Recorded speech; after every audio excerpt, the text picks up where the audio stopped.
أعوذ بالله من الشيطان الرجيم. بسم الله الرحمن الرحيم. الحمد لله رب العالمين، والصلاة والسلام على أشرف الأنبياء والمرسلين وآله الطيبين الطاهرين. أعوذ بالله من الشيطان الرجيم. بسم الله الرحمن الرحيم. الف لام ميم. أحسب الناس أن يتركوا أن يقولوا آمنا وهم لا يفتنون ولقد فتنا الذين من قبلهم وليعلمن الله الذين صدقوا وليعلمن الكاذبين. الف لام میم. کیا لوگوں نے یہ خیال کر رکھا ہے کہ وہ صرف اتنا کہنے پر چھوڑ دیے جائیں گے کہ ہم ایمان لائے، اور یہ کہ وہ آزمائے نہیں جائیں گے، اور ہم ان سے پہلوں کو بھی آزما چکے ہیں، کیونکہ اللہ کو بہرحال یہ واضح کرنا ہے کون سچے ہیں، اور یہ بھی ضرور واضح کرنا ہے کہ کون جھوٹے۔ یہ سورہ عنکبوت ہے۔ عنکبوت مکڑی کو کہتے ہیں۔ آگے ایک آیت ہے، اس میں تشبیہ دی جاتی ہے کہ دنیا کی بے پائیداری کو مکڑی کے گھر، مکڑی کے جال سے تشبیہ دی جاتی ہے کہ اللہ کے علاوہ دوسروں کو سہارا بنانے والے لوگوں کی مثال اس عنکبوت کی سی ہے۔ مثل الذین اتخذوا من دون اللہ اولیاء کمثل العنکبوت اتخذت بیتا۔ جنہوں نے اللہ کو چھوڑ کر دوسروں کو اپنا ولی بنایا ہے، ان کی مثال اس مکڑی کی سی ہے جو اپنا گھر بناتی ہے، اور گھروں میں سب سے کمزور گھر مکڑی کا ہے۔ اگر یہ لوگ جانتے ہوتے۔ اس مناسبت سے اس سورہ مبارکہ کا نام سورہ عنکبوت ہے۔ یہ سورہ مکی ہے، اور اس کا وقت نزول سورہ مبارکہ میں موجود آیات کے فحوائے کلام سے اندازہ ہوتا ہے کہ یہ مشرکین کی طرف سے بہت زیادہ دشواریاں اور سختیاں پیش آنے کی دنوں میں نازل ہوئی ہیں، کہ کچھ لوگ جو ہے وہ حبشہ کی طرف ہجرت کر رہے تھے، اور کچھ لوگ اس قدر ظلم سہ کر کے عاجز آ گئے تھے کہ اپنے ایمان کو چھپا کر کفر ظاہر کرنے کی نوبت تک آنے والی تھی۔ اس وجہ سے مکی زندگی میں نفاق نہیں تھا نا، یہ تو مدینے میں ایمان ظاہر کرنے میں مصلحت ہو گئی تھی کہ مدینے کا معاشرہ مومن تھا، مسلمان تھے سب لوگ، اس میں ایک آدمی کا کافر رہنا ممکن نہیں تھا یا مشکل تھا، اس لیے نفاق جو ہے وہ مدینے میں وجود میں آیا۔ مکے میں نفاق کی کوئی صورت نہیں۔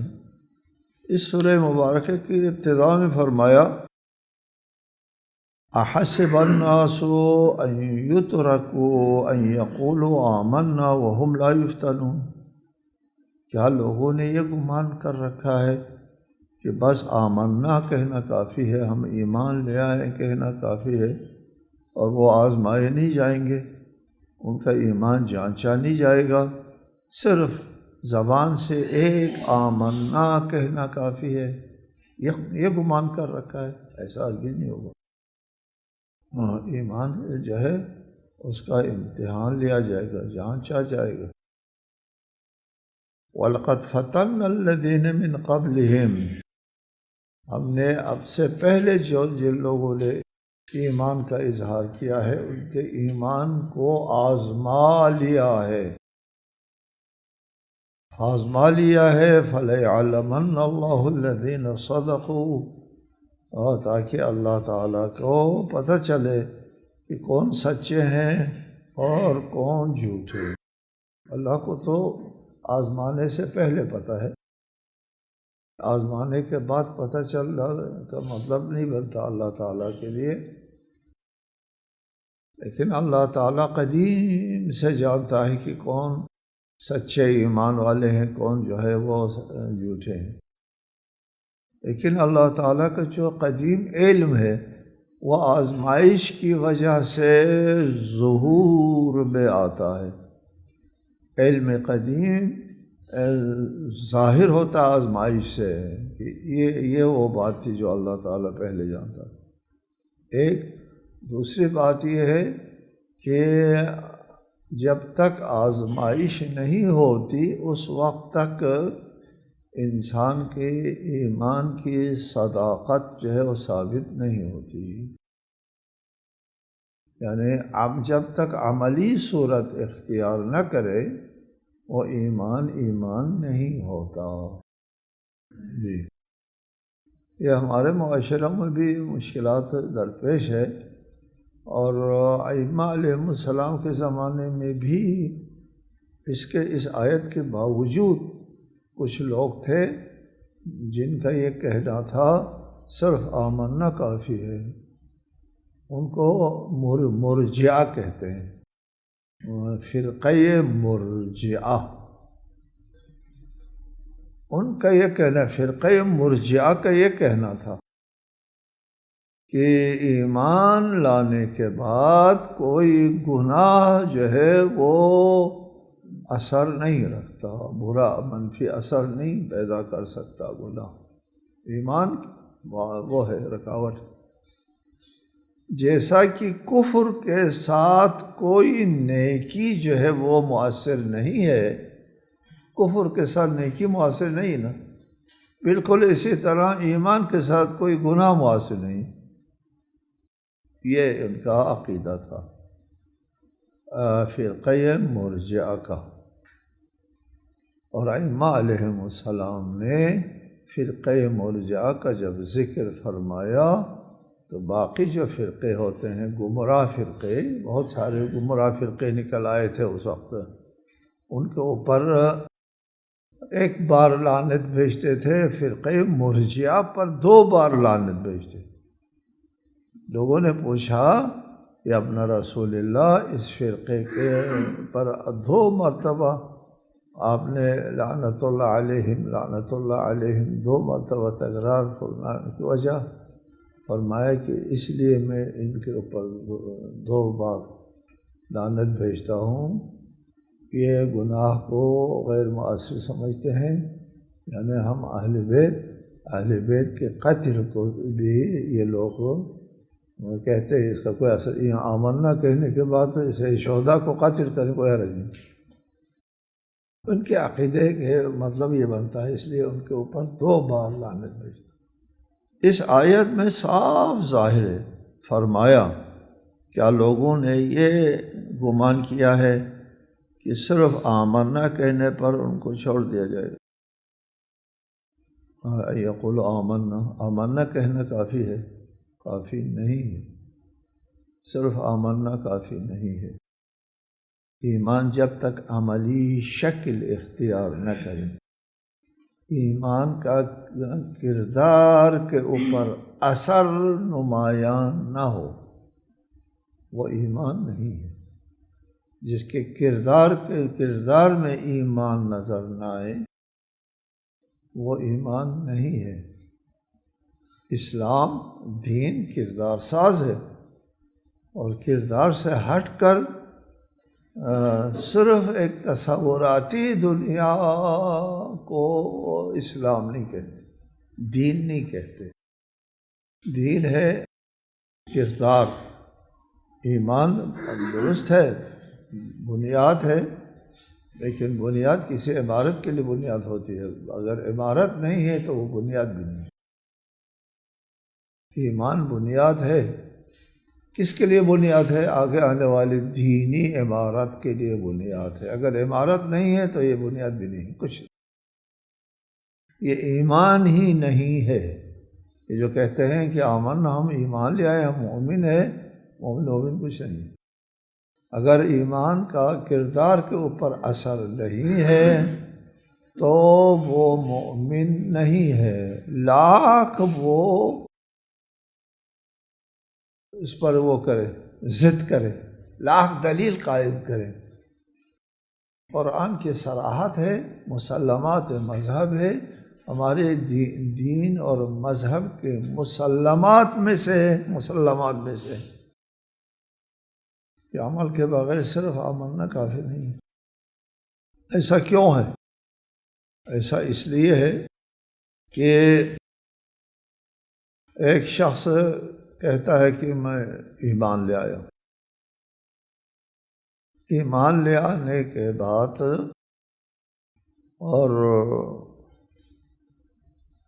اس نے عملی صورت اختیار نہیں کی، اس کے ایمان کا کردار کے اوپر اثرات مترتب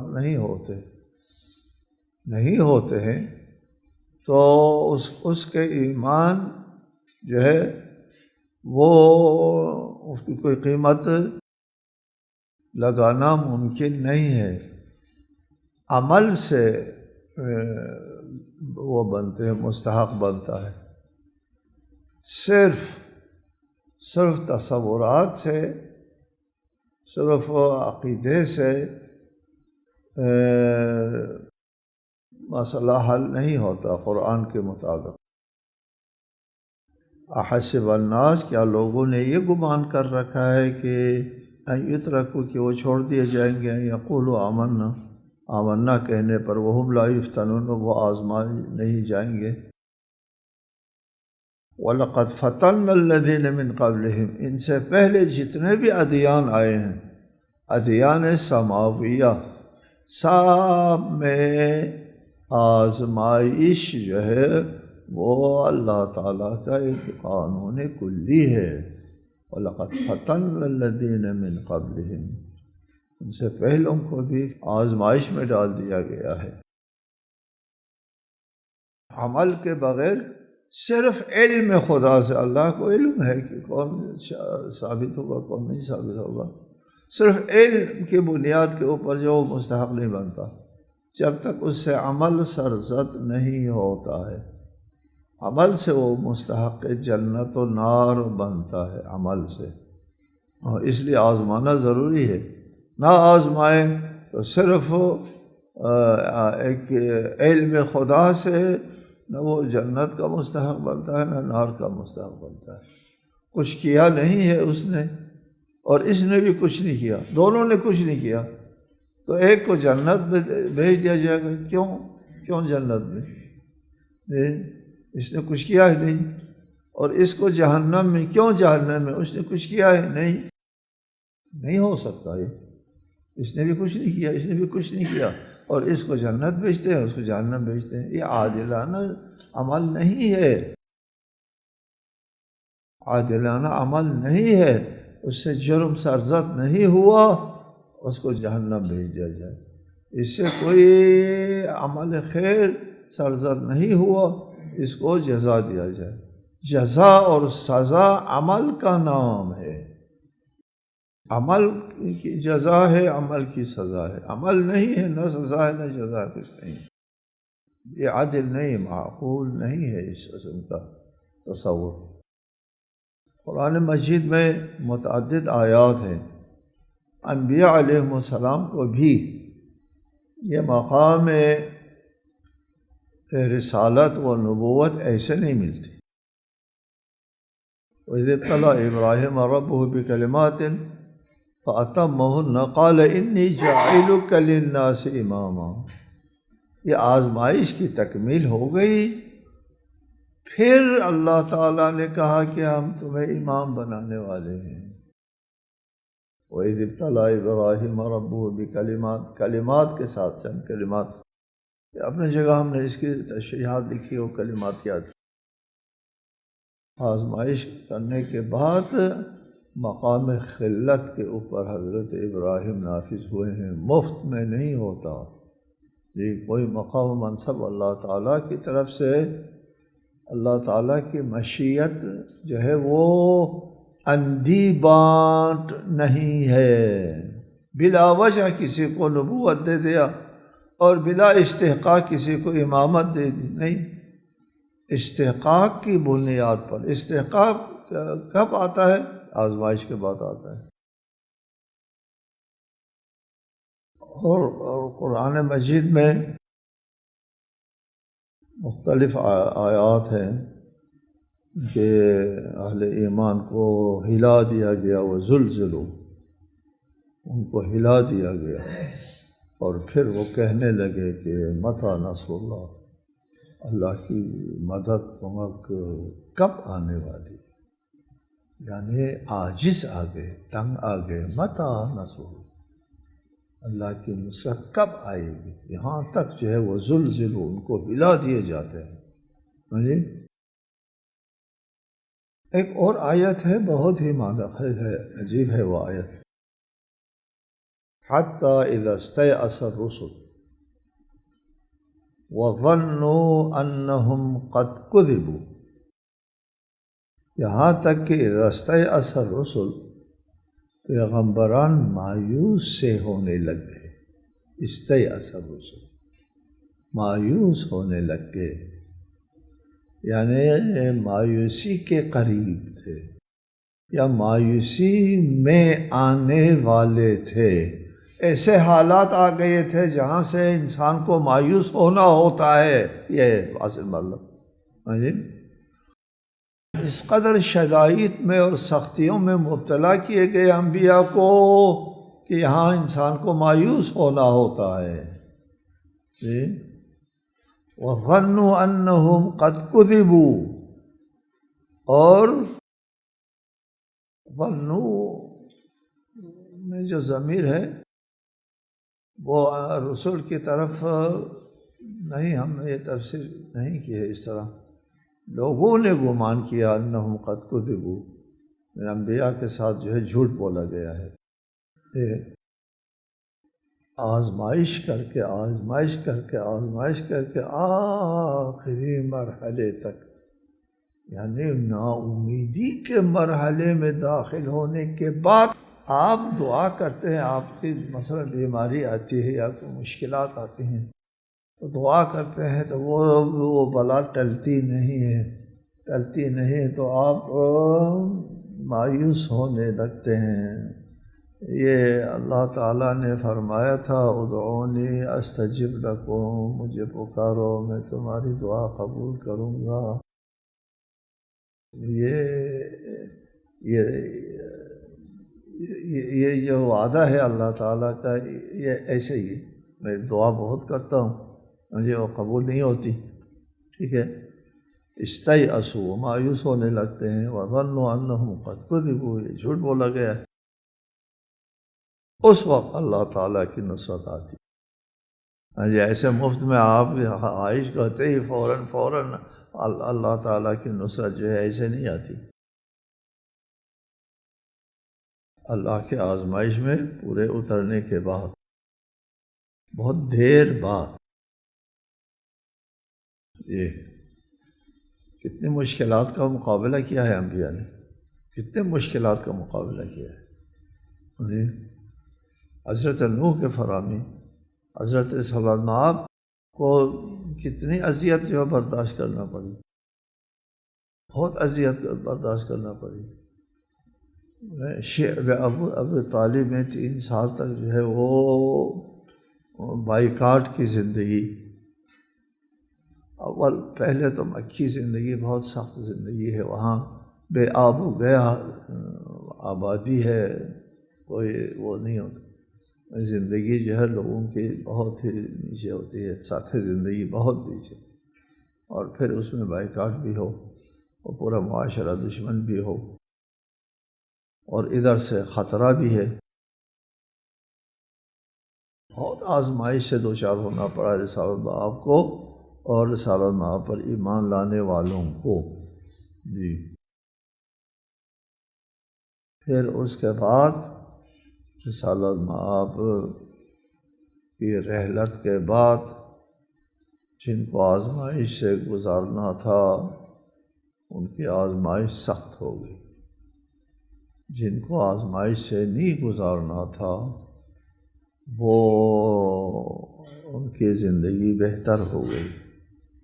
معلوم ہے نا آپ کے علم میں ان کی زندگی بہتر ہو گئی۔ یار یہ ایک واضح سی مثال موجود ہے دنیا کو سمجھنے کے لیے کہ کون سختی میں آ گئے، کون مشکلات میں آ گئے، کون اور زندگی کی بہتر صورتحال میں آ گئے۔ وہ دوسری آیت ہے، اور ان کو آزمائش میں ڈال دیے گئے اور اس قدر ہلا دیے گئے کہ حتیٰ یقول الرسول، رسول اور ایمان والے دونوں مل کر کہتے ہیں متی نصر اللہ۔ صرف لوگ کہتے ہیں تو چلو، خود رسول بھی الا ان نصر اللہ قریب، اللہ کی نصرت بہت نزدیک ہے۔ کس چیز کے نزدیک ہے؟ اس آخری مرحلے پر پہنچنے کے بعد نزدیک ہے، نہیں کہ شروع میں نزدیک ہے۔ امتحان شروع ہوتے ہی اللہ کی نصرت نزدیک ہے، یہ غلط فہمی نہیں ہونا چاہیے۔ احادیث میں ہے، اگر آپ کو یہ آپ کی زندگی کے لیے یہ یاد رکھنے کی چیز ہے، یہ آیات اور اس کی روشنی میں حدیث میں فرمایا اگر آپ کو زندگی میں کوئی آزمائش سامنے نہیں آتی، کوئی مشکلات سامنے نہیں آتی، کوئی پریشانی سامنے نہیں آتی تو اپنے بارے میں نظر ثانی کرو، تو اچھا آدمی نہیں ہے۔ ہاں جی، یہ دیکھو، خیال رکھو، اگر آپ کو بیماری بھی نہیں آتی، غربت بھی نہیں آتی، مشکلات بھی نہیں آتی، پریشانی بھی نہیں آتی، کچھ نہیں ہوتا، تو پھر اپنے بارے میں نظر ثانی کرو، تو اچھا آدمی نہیں ہے، تو قابل آزمائش نہیں ہے۔ اللہ تجھ کو آزمائش میں نہیں ڈالتا، کیوں؟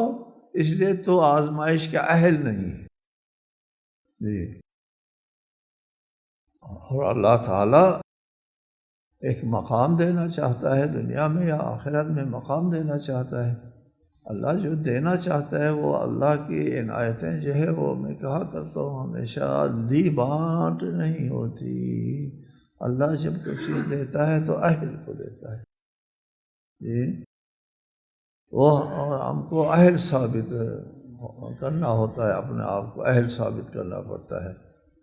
جب اہل ثابت کریں گے ہم تو پھر اللہ تعالیٰ کی طرف سے وہ عنایتیں جو ہے وہ ہم کو ملنا شروع ہو جائے گی۔ زندگی میں مشکلات آ جائیں اور آزمائشیں آ جائیں، نشیب و فراز آ جائیں، یہ آپ کے لیے اچھی علامت ہے۔